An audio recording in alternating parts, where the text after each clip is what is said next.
Si ils avaient communiqué comme ils le faisaient d'habitude, j'aurais peut-être jamais été aussi loin dans mes vérifications et on serait passé complètement à côté du truc. Dans les coulisses du crime, par Michel Marie. Le journal m'envoie sur un crime à Liège, en Belgique. L'histoire, c'était le mari qui avait tué l'amant de sa femme. C'était une famille d'Italiens à Liège à l'époque. Il y avait beaucoup d'immigrés italiens et ils montaient beaucoup de restaurants, puis ils gagnaient de l'argent. Donc tout allait bien, sauf qu'un jour, cet honnête commerçant jusqu'alors découvre que le cuisinier, je crois, ou en tout cas un employé du restaurant, avait des relations avec son épouse et donc il a tué le cuisinier. Et donc le journal m'envoie sur cette affaire. On avait à l'époque un correspondant qui était en même temps notre photographe à Liège, mais qui s'appelait Dupont.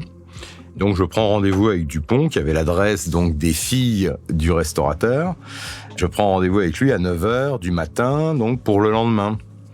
Et entre-temps, bon, j'étais encore jeune à cette époque, entre-temps, j'ai des potes qui m'appellent, on part dîner, et puis ça traîne un peu, ça traîne même beaucoup, ce qui fait qu'à 3h ou 4h du matin, j'étais encore dans un bar avec des potes.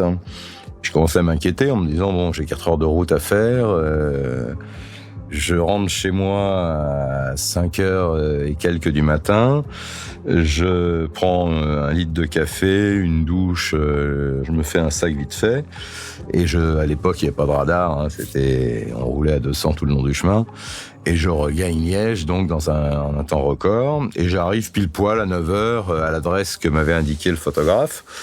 Selon mon principe, je ne fais pas monter le photographe avec moi pour les interviews, je l'appellerai quand j'en ai besoin. Il y avait un interphone, très bel immeuble, très moderne, truc magnifique. Un interphone, j'appuie sur le bouton. Alors les Belges sont incroyables parce que ils font une espèce de confiance. Enfin, il y a une facilité à travailler en Belgique et en France, on vous demande qui vous êtes, ce que vous voulez, etc. Là, j'appuie sur le bouton, j'entends qui est là. Je dis c'est Michel Marie. Et là, j'entends la porte s'ouvrir. Alors que j'étais absolument pas connu à cette époque-là, en tout cas. Je repère l'étage, machin. Bref, je monte, j'arrive chez ces gens.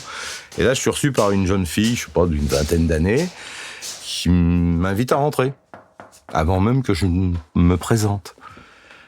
Et elle me regarde, elle me dit, vous avez l'air fatigué, vous voulez un café ? J'ai dit, écoutez, oui, je veux bien. Je devais vraiment avoir l'air fatigué. Et là, j'arrive dans un salon immense, un truc qui fait 100 mètres carrés, avec une terrasse, une baie vitrée, enfin un truc de ouf. Et elle me dit, asseyez-vous, je vais vous préparer un petit café. Et... Alors, je me dis, soit elle m'a confondu avec quelqu'un, ou elle attendait peut-être quelqu'un, je sais pas, Bref, je m'assois sur le canapé dans lequel elle aille me faire un café, et je sais pas, elle a dû traîner un peu. En fait, je me suis endormi. Alors, j'ai pas dû dormir très longtemps, mais j'ai dormi peut-être une demi-heure, 3/4 d'heure. Enfin, c'est quand même déjà extrêmement long. Et je me souviens surtout du réveil. À un moment, j'ouvre les yeux, et là, je vois 3 têtes brunes. C'était les 3 filles du meurtrier, qui me regardaient un peu sidérées en disant, qu'est-ce qu'il fout? Qui est ce mec et qu'est-ce qu'il fait là, quoi? Et là, bon, le temps que ça se remette, que tout se remette en connexion, je dis, oh putain. Ouais, elles étaient gentilles, ces filles d'ailleurs, c'est resté des copines après. Elles m'ont réchauffé le café. Elle m'a dit, bon écoutez, vous avez l'air très sympathique, mais on ne sait pas qui vous êtes. Vous êtes venu à 9h, vous avez sonné, on vous a ouvert, on vous a proposé un café, vous êtes endormi, vous êtes qui, vous voulez quoi?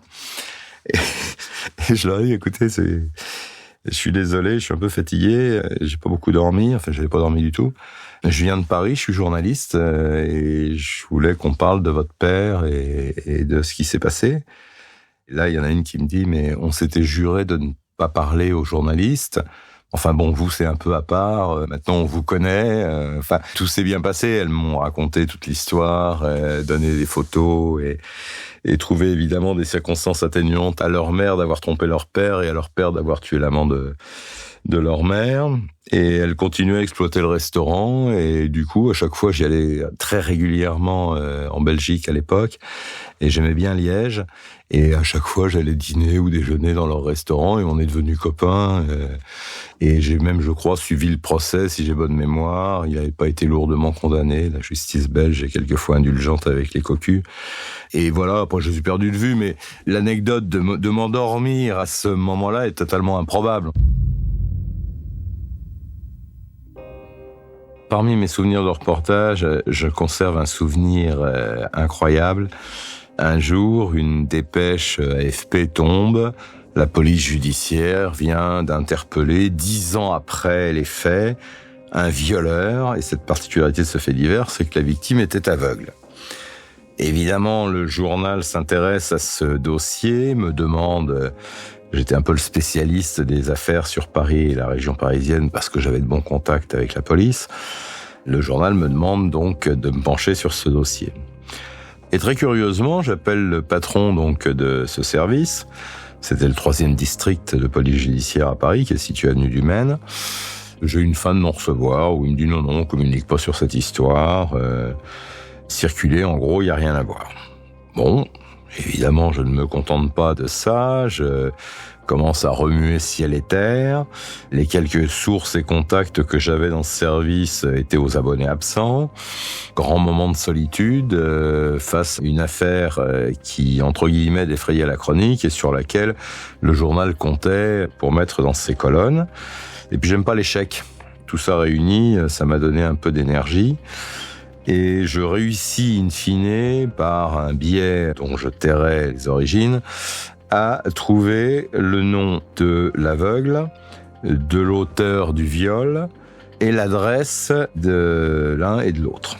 Et donc je commence par l'adresse de la victime, en espérant à ce moment-là, c'était dans le 13e arrondissement à Paris, qu'elle habite toujours là. Donc j'arrive dans l'immeuble, je cherche son nom sur les boîtes aux lettres, je le trouve pas. Et puis je croise une dame qui me dit « Vous cherchez quelqu'un ?» Je dis « Oui, je cherche Madame Machin ». Elle me dit « Elle habite plus là depuis longtemps ». Je lui dis « Vous l'avez connue ?» Elle me dit « Oui, je l'ai connue. Il y a longtemps, elle est partie il y a une dizaine d'années. » En gros, elle est partie après le viol dont elle aurait été victime. La concierge, la gardienne, me dit « Mais pourquoi vous vous intéressez à cette dame qui est partie depuis 10 ans? Vous êtes de la police ?» Je dis « Non, pas du tout, je suis journaliste. » Et je dis « Cette femme a été agressée il y a effectivement 10 ans. Je précise pas que c'est un viol, je reste très prudent et très discret sur les faits. Je dis « Cette femme a été agressée et son agresseur vient d'être arrêté. Donc j'aurais voulu la rencontrer pour discuter avec elle. » Elle me dit, écoutez, elle a 10 ans, et en plus, c'est quand même une affaire, parce qu'elle avait pas l'air de comprendre l'importance et l'insistance qui était la mienne.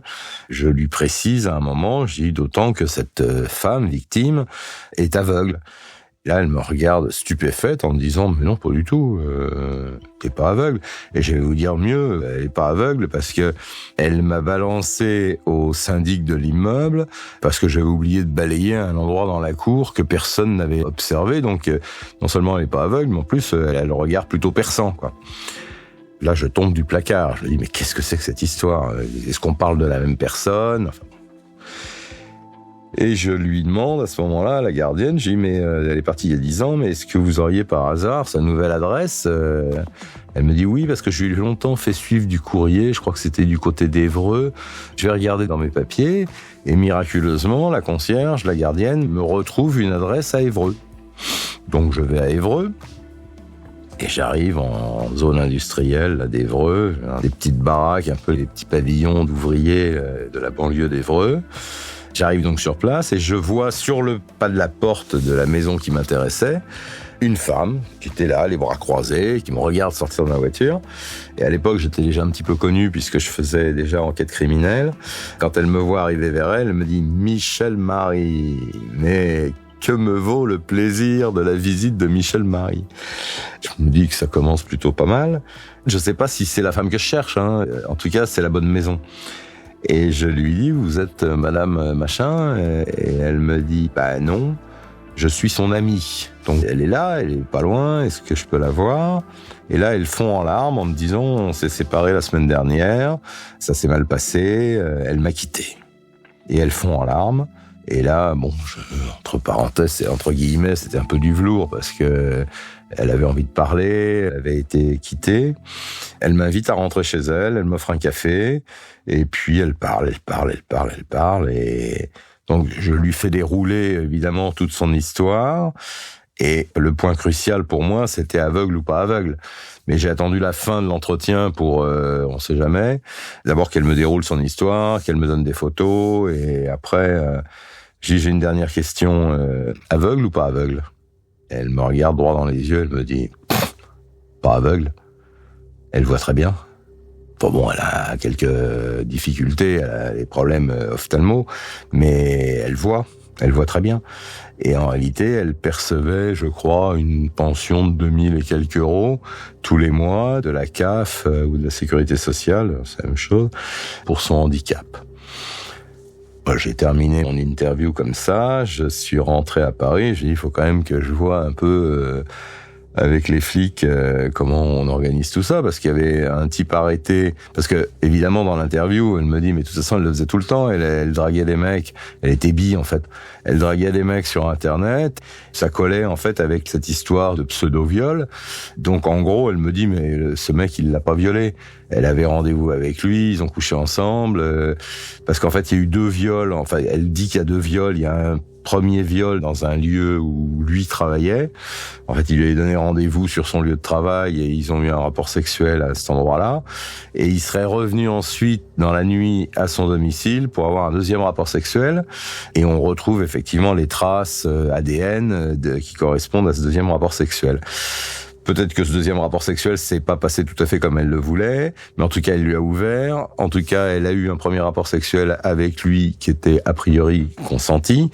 Et le 2e rapport sexuel, je sais pas très bien, peut-être que ça a un peu dérapé à un moment donné, mais en tout cas, c'est pas un viol sordide et sournois comme elle semblait le prétendre. Et elle était visiblement coutumière de ce type de rendez-vous sur un site particulier sur la toile. Et du coup, le fameux flic qui était aux abonnés absents, là, que j'arrivais pas à joindre, qui était un officier du 3e district, je l'appelle, je lui dis, il faut qu'on se voit, parce que là, j'ai un gros problème sur une de tes affaires. Et donc, on se retrouve, on se connaît bien, et je lui dis, écoute, voilà, moi, j'ai un problème. Bref, je lui raconte ce que je viens de raconter, en lui disant, pour moi, cette femme n'est pas aveugle. Elle s'est foutue de votre gueule. Et non seulement elle s'est foutue de votre gueule, mais en plus de ça, elle se croque aussi l'État. Et 3e point, je pense que vous avez mis un mec au trou qui n'est pas un violeur. Bon, ça va que ce flic me connaissait bien et me respectait parce que il tirait une gueule quand même un peu, on imagine. Il me dit, écoute, j'ai entendu ce que tu me dis, je vais voir avec le juge et évidemment, je te tiendrai au courant de l'avancée des choses. Et en réalité, j'avais raison. Le juge a ordonné une expertise médicale de cette femme par un spécialiste, un expert ophtalmo. Cette femme n'était pas aveugle.